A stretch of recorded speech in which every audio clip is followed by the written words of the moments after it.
సాయిబాబా ఎందుకు పెళ్లి చేసుకోలేదో తెలుసా? ఒకసారి ఒక భక్తుడు బాబాను అడిగాడు, బాబా, మీరు ఎందుకు పెళ్లి చేసుకోలేదు? బాబా చిరునవ్వు నవ్వాడు, కాని సమాధానం చెప్పలేదు. షిరిడీ గ్రామంలో ఒక చిన్న సంఘటన జరిగింది. ఒక పేద కుటుంబం సమస్యలో పడింది.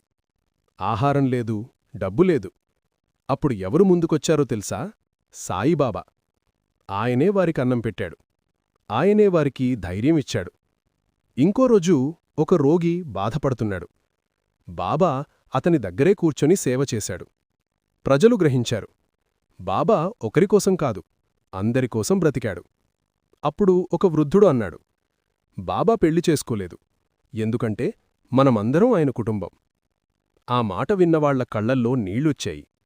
బాబా చెప్పిన సందేశం ఒక్కటే, ప్రేమ ఉంటే ప్రపంచమే కుటుంబం. ఇలాంటి కథల కోసం మా ఛానల్ని సబ్స్క్రైబ్ చేయండి.